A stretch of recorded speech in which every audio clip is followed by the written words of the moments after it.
So earlier today, my group beat the hard version of the first boss of the new raid. This comes with quite a big step up in challenge versus the easy version. So let's go over how you can beat this. Now it won't just be helpful for the hard mode, you'll also find it pretty useful for the normal mode, if you weren't aware of some of these mechanics from what I explained in my previous video where I just covered the basics you needed to know to get through it. Once again, a special thank you to this group for their patience and perseverance to get through the raid. If you wish to join their community, I'll leave a link in the video description below, but you need to be on the EU region, and if you want to join their guild, you need to be in the Zephyr server. You can join the Discord server and potentially join us in beating up this new raid. Many thanks here to Muffin as well, giving her insights as the POV from a tank. If you're not aware, with this boss, every time you fail a mechanic, you're going to receive these red debuff stacks.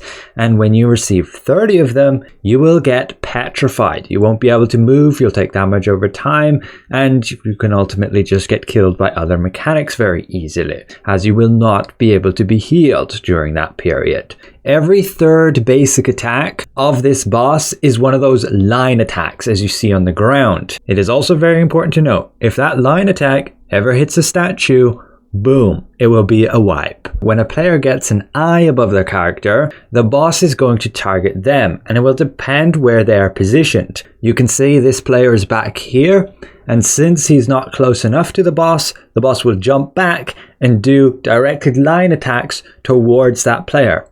If you're next to the boss, like you see in this example, he's close enough, the boss will simply do a fury attack. Then we get into the order of the mechanics as you will generally see them. We begin with everybody getting these purple circles at their feet, and they will grow wider, and you just need to spread apart, exactly like in normal.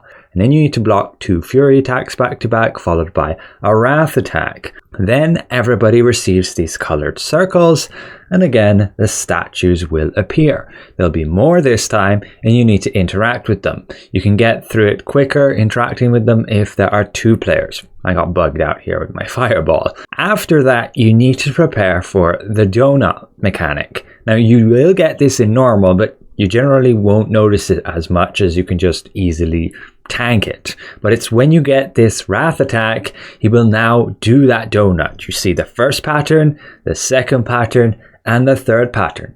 You can see what I do here in the arena. Place pin number 1 here and pin number 2 here. Has to be your personal pins because this is where I'll be generally fighting. Everybody else is somewhere else on the map. So don't put party pins like this, but pin 1 and pin 2. And then when he starts that donut mechanic by again jumping to the middle with that fury attack or wrath attack, you just move to pin 1, stay pin 1 again, and then move to pin 2. And that's super simple. Later on, for higher damage uptime, I stay in the middle for the first phase, then I move to my pin 1, and then I move to my pin 2.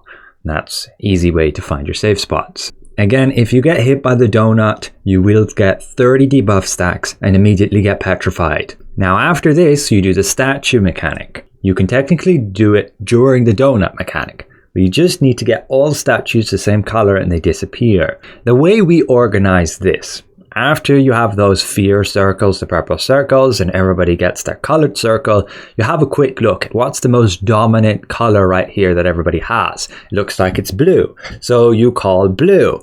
And then after that donut phase, everybody who is blue goes to a blue pillar and blocks that wrath attack or fury attack, and then all those blue pillars become red pillars to match all of the other red pillars. And there you go, you have now all the pillars the same color and you beat the mechanic. Everybody who was red, who was not the color that was called at the beginning, can continue damaging the boss. Additionally, if you complete the changing of the colors of the statues during the donut phase, which is possible, then it may bug out and you might not see the last visual effect of the actual donut.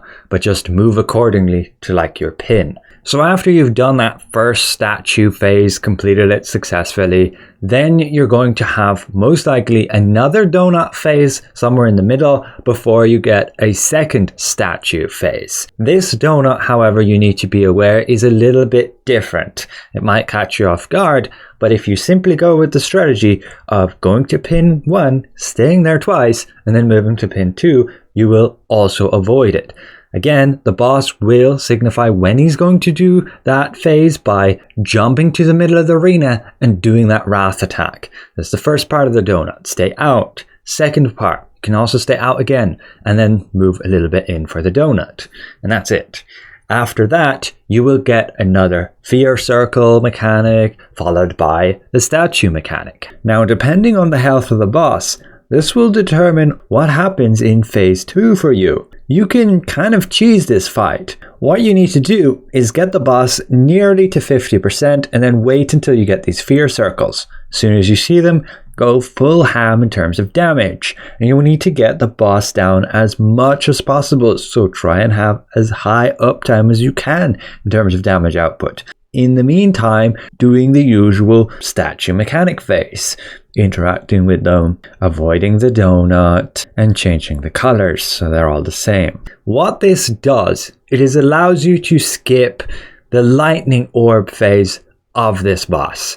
It is kind of cheesing it, and it's what pretty much all the groups are doing. If anybody actually completes it legit, successfully doing all the lightning orbs, feel free to link it to me below and I'll be very interested to see how they successfully beat it. I at least know the general idea, but it's a lot more tricky than, just burning through the boss's hit points. Probably it's not something we will be able to do on nightmare mode, as this is again just the hard mode. So bosses don't have as much hit points, and we can do this, simply getting him down to like 35% throughout that entire statue phase. And if you do skip it, like we do here, it ends up very easy. You of course need to still have good damage because you need to kill the boss before you get the next statue phase. Because without the lightning orbs, you're not completing it like as intended. The boss will have slightly different mechanics here, like having unavoidable damage when you get the eye. If you do have the eye and you're far from the boss, he will jump to like one of the corners of the arena and then do 2 very fast back-to-back fury attacks. You need to be super quick to block those. One's usually a wrath attack and the other a fury attack, meaning one's a dodge roll and the other one you can stand there and block it. You then just kill the boss before the end of the next statue phase. You can see those lightning orbs above those statues. They're locked, and the intent of that is to unlock those statues to then be able to interact with them. So we successfully beat it here, but it is kind of cheesing, and this is generally how most groups will do it right now. Burning down the boss's hit points and over-phasing him. The devs may very well go and address this, fix it, and make it so you have to do it legit. So it can be useful to know how you're actually supposed to do this, at least the general idea for it. The normal progression will be when he drops below 50%, he will shield himself, and then you will need to break that shield or you all die. And after that, he will enter properly that second phase while you're on the hard mode of this raid. You can see he does that purple burst, he spawns those lightning orbs. You will need to make sure they're not getting pushed to the edge of the arena. You can see his own mechanics will push those orbs around. And if you get those orbs to the very edge of the arena, there's no getting them back. And you need to have those orbs to be able to unlock the statues. As you will see when they spawn up, it is required to push these orbs into the statues in order to unlock the statues. And it will display above the statue how many orbs left are required to get pushed into them. But it feels pretty buggy with regards to the movement of those orbs. It feels like they've got like 2 FPS and they move so quickly based on your attacks. They honestly just need to slow them down a little bit. But yes, again, the idea is to push these orbs into the statues to break the shield on the statues, and then you should be able to play that statue phase as normal. However, I've had players reporting that you have to change the colors differently like normal. You can't just change them all to the same color and then complete. So I'm not fully sure how it's intended here. But that, again, is pretty much it for the first boss on hard difficulty. You can access this and read through it on my Discord server. Again, all of these mechanics you will pretty much see in the normal version of the raid.